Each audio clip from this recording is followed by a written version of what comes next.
ጀነራሉ ስብሰባውን ረግጠው ወጡ። ስብሰባው የሻዕቢያ ጉዳይን የተመለከተ መሆኑ የተገለጸ ሲሆን የጦር አዛዦቹ በስብሰባው መስማማት አቅቷቸው እንደነበረም ሾልከው የወጡ መረጃዎች አረጋግጠዋል። በሌላ በኩል ከፌዴራሉ መንግስት ለትግራይ ሰራዊት ይከፈል የነበረው ደሞዝ ከአዲስ አበባ እንዳይቋረጥ መወሰኑ ተነግሯል። በዝርዝር እናስደምጣቸዋለን። የሻዕቢያ ጦር ተጨማሪ የኢትዮጵያ መሬት ተቆጣጠረም። ጦሩ ባለፉት 2 ቀናት ተጨማሪ ቦታዎች ለመቆጣጠር በርካታ ወታደሮችን እንዳሰማራ ተነግሯል። የሻዕቢያ አፈቀላጤ በበኩላቸው ብልጽግና ፈርቶናል የሚል ለዛ ያለው መልእክት አሰራጭተዋል። ሚኒስቴሩ ብልጽግና ፈርቶናል ባሉ ከሰዓታት በኋላ በአሰብ አቅራቢያ ኢትዮጵያ የድሮን መንደርደሪያ ማዕከሎችን መገንባቷን የሚገልጽ መረጃ ወጥቷል። ታደምጡታላችሁ። ኢሳያስ አፈወርቂ ተላላኪዎቹን ወደ አስመራ ጠርተዋል። የህወሓት ታጣቂ እያሰማ ያለውን ተቃውሞ እንዴት መቆጣጠር እንችላለን በሚል ሐሳብ ዙሪያ ውይይት ለማድረግ ኢሳያስ አፈወርቂ የህወሓት ወታደራዊና የፖለቲካ ክንፍ አመራሮችን ወደ አስመራ ጠርተዋል። ዝርዝሩን ይዘነዋል።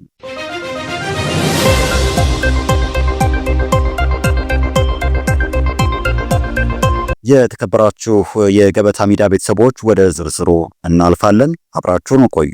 የሻዕቢያ ጦር ተጨማሪ የኢትዮጵያ መሬትን ተቆጣጠረ። ጦሩ ባለፉት 2 ቀናት ተጨማሪ ቦታዎችን ለመቆጣጠር በርካታ ወታደሮችን እንዳሰማራም ተነግሯል። የሻዕቢያ አፈቀላጤ በበኩላቸው ብልጽግና ፈርቶናል የሚል ለዛ ያለው መልእክት አሰራጭተዋል። ሚኒስቴሩ ብልጽግና ፈርቶናል ባሉ ከሰዓታት በኋላ በአሰብ አቅራቢያ ኢትዮጵያ የድሮን መንደርደሪያ ማዕከሎችን መገንባቷን የሚገልጽ መረጃ ወጥቷል። በኢትዮ ኤርትራ መካከል በባህር የተነሳው ላይ ግጭት ሊገቡ ይችላሉ የሚለው ግምት እየጨመረ መጥቷል። ይልቁንም ኤርትራም በኢትዮጵያ የውስጥ ሁኔታ እያሳየች ባለችው ጣልቃ ገብነትና በተቆጣጠረችው የኢትዮጵያ ሉዓላዊ ግዛቶች የተነሳም ወደ ግጭት ሊገቡ የሚችልበት እድል እየሰፋ ነው። የግምት የሚያጠናክር መረጃ በዛሬው ዕለት ወጥቷል። ባለፉት 2 ቀናት የኤርትራ ጦር የኢትዮጵያ ግዛት በሆነው ኢሮብ ተጨማሪ ቦታዎች መቆጣጠሩም ተሰምቷል።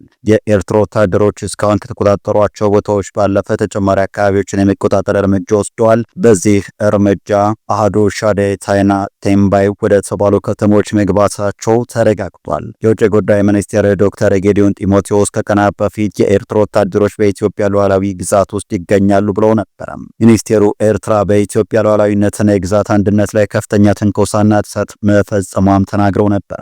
ሻዕቢያም በእንዲህ መልኩ የኢትዮጵያን ሉዓላዊ ግዛቶች ጥሶ እየገባ ሲሆን በማስታወቂያ ሚኒስቴሩ በኩልም ብልጽግና ፈርቶናል የሚል ፕሮፓጋንዳ አሰራጭቷል። አቶ የማነ ገብረ መስቀል የኢትዮጵያ የውጭ ጉዳይ ሚኒስቴር ጌዲዮን ጢሞቴዎስ ሰሞኑን በአንድ የፖሊሲ መድረክ ላይ ኢትዮጵያን በዘላቂነት የሚያውከው የኢሳያስ ዶክትሪን ነው በማለት የጠቀሱትን ምንም ምክንያታዊነት የሌለው በማለት ማጣጥለውታል። የማነ ይልቁንም በኢትዮጵያ ውስጥ የሚካሄዱ ግጭቶች ምንጫቸው ከተሳሳተም መንግስታዊ አመራር የመጣ እንደሆነም ተናግረዋል። ጀነራሉ ስብሰባውን ረግጠው ወጡም። ስብሰባው የሻዕቢያን ጉዳይ የተመለከተ መሆኑ የተገለጸ ሲሆን የጦር አዛዦቹ በስብሰባው መስማማት አቅቷቸው እንደነበረ ሾልከው የወጡ መረጃዎች አረጋግጠዋል። በሌላ በኩል ከፌዴራሉ መንግስት ለትግራይ ሰራዊት ይከፈል የነበረው ደሞዝ ከአዲስ አበባ እንዳይቋረጥ መወሰኑም ተነግሯል። እንደ ኤርትራ ላይ በፖለቲካዊና ወታደራዊ ትኩሳት እየተናጠ የሚገኘው የትግራይ ክልል ወደ አስከፊ ቀውስ እየተንደረደረ ነው።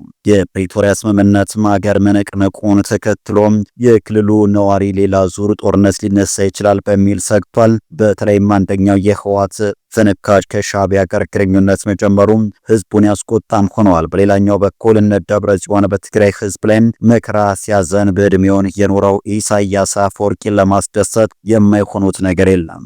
የተፈናቃይ እህል በሌሊት ወደ አስመራ አስጭነዋል። ከትግራይ በገንዘብ የማይተመን ወርቅ ጭምር ለኢሳያስ በየቀኑ ይጫናለታል። ይህ ብቻ አይደለም። የአርሚውን ዩኒፎርም በማልበስ በርካታ የሻዕቢያ ወታደር በትግራይም አስተማርተዋል። ነገር ግን ቡድኑ አለኝ የሚለው አርሚ ጭምር የቡድኑ እውነተኛ ማንነት በሚገባ በመረዳት ካምፑን ለቆ መውጣት ጀምሯል። ሐራ መሬት የሚገባው ቁጥርም ቀላል የሚባል አይደለም።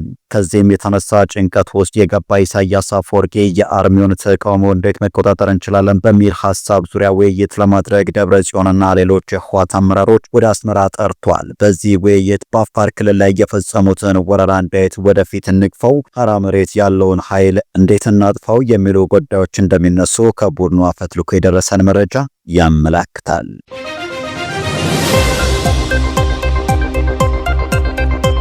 በኤርትራ የቤት ለቤት አፈሳ መጀመሩ ታወቀ። ኒውስ ላይን የተሰኘ መጽሔት ከሰሞኑ ኢትዮ ኤርትራን የተመለከተ ሰፊ ትንታኔ ይዞ ወጥቷል። በትንታኔ ሁለት ሀገራት ጦርነትን ለመጀመር አሳቻ አጋጣሚ እየጠበቁ ነው ያለ ሲሆን ኢሳያስ አፈወርቂም የኢትዮጵያን የውስጥ ትኩሳት በማቀጣጠል ተጠምዷል ሲልም ከሷል። ዘገባው ኤርትራ በወጣት የሰራዊት ጥረት ተመታለች ያለ ሲሆን ባለፉት ሳምንታትም በኤርትራ ከተሞች ቤት ለቤት አፈሳ እየተደረገ መሆኑንም ጠቅሷል። ጦርነቱ የሚጀመር ከሆነና ተጀምሮም የሚራዘም ከሆነ ኤርትራ ክፉኛ እንደምትጎዳ የጠቀሰው ዘገባው የኤርትራ ሰራዊት በአዛውንቶች የተሞላ ነው። ይህም ለሻዕቢያ ጭንቀትን የፈጠረ ጉዳይ ነው ተብሏል። ከዚህ በተጨማሪም ከጂኦግራፊያዊ አቀማመጥ አኳያ ሻዕቢያ አሰብን የሚያጣበት ትልቅ እድል እንዳለም ጠቅሷል። የኤርትራ ወታደሮች ተጨማሪ ቦታዎችን እየተቆጣጠሩ ነው። ባለፉት 2 ቀናት የኤርትራ ጦር የኢትዮጵያ ግዛት በሆነው ኤሮብ ተጨማሪ ቦታዎችን መቆጣጠሩ ተሰምቷል። የኤርትራ ወታደሮች እስካሁን ከተቆጣጠሯቸው ቦታዎች ባለፈ ተጨማሪ አካባቢዎችን ተቆጣጥረዋል። ዶክተር ጌዲዮን ጢሞቴዎስ ከቀናት በፊት የኤርትራ ወታደሮች በኢትዮጵያ ሉዓላዊ ግዛት ውስጥ ይገኛሉ ብለውም ነበር። በሌላ በኩል ዘ ኢኮኖሚስት ኢትዮጵያ በቡሬ አቅራቢያ የድሮን መንደርደሪያና የማስፋፊያ ማዕከላትን መገንባቷን በሳተላይት ምስል ማረጋገጡን ዘግቧል። የትግራይ ዓለም አቀፍ ባለሙያዎችና ምሁራን ሶሳይቲ በትግራይ ድጋሚ ጦርነት እንዳይጀምር አሳሰበም። የትግራይ ዓለም አቀፍ ባለሙያዎችና ምሁራን ሶሳይቲም በወጣው መግለጫ እንደተናገረው በትግራይ ክልል ውስጥ ድጋሚ ጦርነት እንዳይጀምር የሚመለከታቸው አካላት በአስቸኳይም ተገቢ እርምጃ እንዲወስዱ ጠይቋል። ከጉዳዩ አሳሳቢነት አኳያ በአስቸኳይ እርምጃ መወሰድ ያለባቸው ያላቸው አካላት 2 ሲሆኑ እነሱም የኢትዮጵያ መንግስትና ዓለም አቀፉ ማህበረሰብ ናቸው። ዛሬ በወጣው መግለጫ ዓለም አቀፍ ማህበረሰብ በሚል የገለጻቸው በተለይም የአፍሪካ ህብረት፣ ኢጋድ፣ የአውሮፓ ህብረት፣ አሜሪካና እንግሊዝ ሲሆኑ እነዚህም በፕሪቶሪያው የሰላም ስምምነት ላይ ከማመቻቸት ጀምሮ ፊርማው ሲፈጸም በታዛቢነት መገኘታቸውን ጠቅሷል። በመግለጫው በትግራይ ውስጥ ድጋሚ ጦርነት ከመጀመሩ በፊት ሁለቱም አካላት በአስቸኳይ ማድረግ የሚገባቸውን ጉዳዮችን በዝርዝር አስቀምጠዋል። እነሱም ከኢትዮጵያ መንግስት በኩል በፕሪቶሪያው ስምምነትና በናይሮቢው ዲክላሬሽን መሰረት ከኢትዮጵያ መከላከያ ሰራዊት ውጭ የሆኑ ኃይሎች ከምዕራብ ከደቡባዊና ሰሜናዊ የትግራይ ክልሎች በአስቸኳይ እንዲወጡ፣ በእነዚህ አካባቢዎች የተመሰረቱ ሁሉም ህገወጥ አስተዳደሮች እንዲፈርሱና የትግራይ ህገ መንግስታዊ ወሰን ከጦርነቱ በፊት ወደ ነበረበት እንዲመለስ የሚል ነው። ሁለተኛው በፕሪቶሪያው ስምምነትና በዓለም አቀፍ መልካም ተሞክሮ መሰረት ተፈናቃዮች ደህንነታቸው፣ ክብራቸውና ፍቃደኝነታቸው በተጠበቀ መልኩ ወደ ቤታቸው፣ መሬታቸውንና ንብረታቸው እንዲመለሱና መልሶ የማቋቋም ድጋፍ እንዲያገኙ የተካተተበት ነው።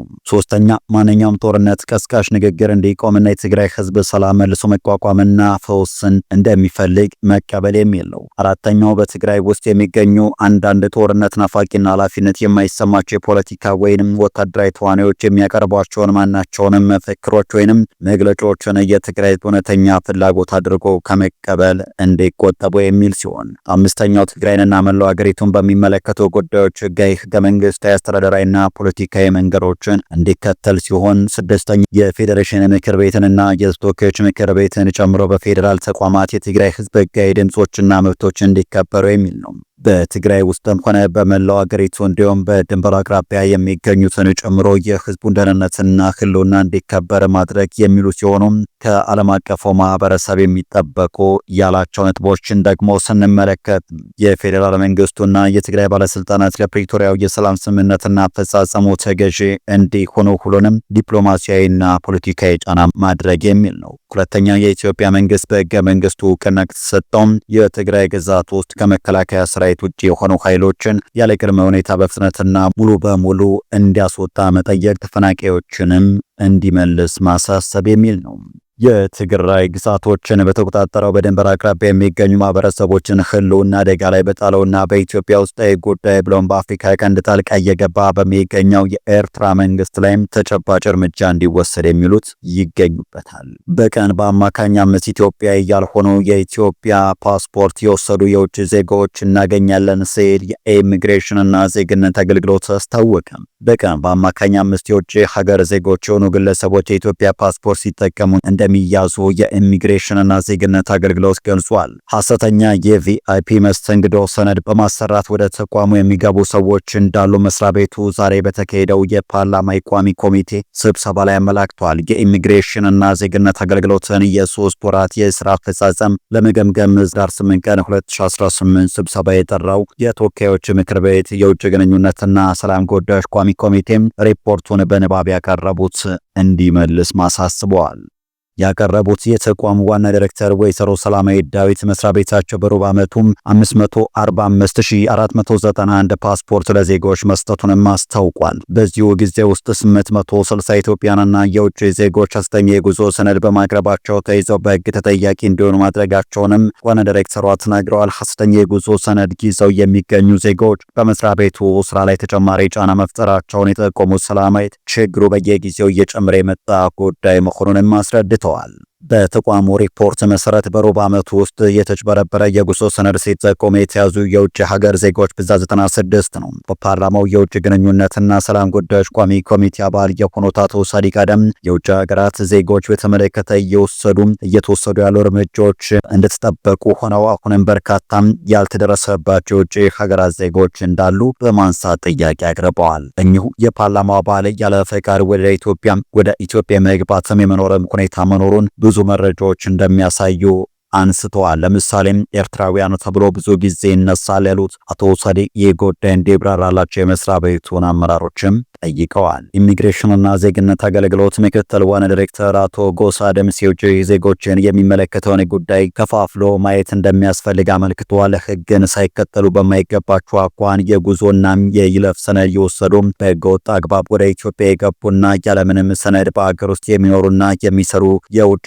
ዜጎች እንዳሉም ጠቁመዋል። ምክትል ዋና ዳይሬክተሩ እነዚህን በተመለከተ በተቋሙ የህግና የአሰራር ክፍተት እንደነበር አንስተው በአሁኑ ጊዜ ይህ መልክ እንዲይዝ መደረጉን ለምክር ቤቱ አባላት አስረድተዋል። በተቋሙ ያሉ የአገልግሎት አይነቶችና የቁጥጥር ስራዎች ያለመንገራገጭ እንዲያከናውኑ በማድረግና ሐሰተኛና የማይገባቸውን ሰነድ የሚጠቀሙበትን የውጭ ዜጎች የለዩ እርምጃ የመውሰድ ስራ መሰራቱን ተናግረዋል። በዚህ መልክ ወደ ሀገር ውስጥ የገቡ የውጭ ሀገር ዜጎች ወደ መጡበት እንዲመለሱ የማድረግና ርምት የመውሰድ እርምጃዎች እንደተወሰዱ አብራርተዋል። በአማካኝ አሁን በቀን 5 የሚያክሉ ኢትዮጵያ ያልሆኑ የኢትዮጵያን ፓስፖርት የወሰዱ የውጭ ዜጎችን እናገኛለን ያሉት አቶ ጎሳም ይህ ሁኔታ በቀድሞ ጊዜ የውጭ ዜጎችን ከመቆጣጠር አንጻር ክፍት ሁኔታዎችን እንደነበሩ የሚያሳይ መሆኑንም አስገንዝበዋል። ከ2 ዓመት በፊት የተቋሙ 42 ሰራተኞች በሙስናና ብልሹ አሰራር ተጠርጥረው በፖሊስ ቁጥጥር ስር በዋሉበት ወቅት ህገወጥ ፓስፖርቶችን መስጠት በክስ መልኩ ቀርቦባቸው እንደነበር አይዘነጋም።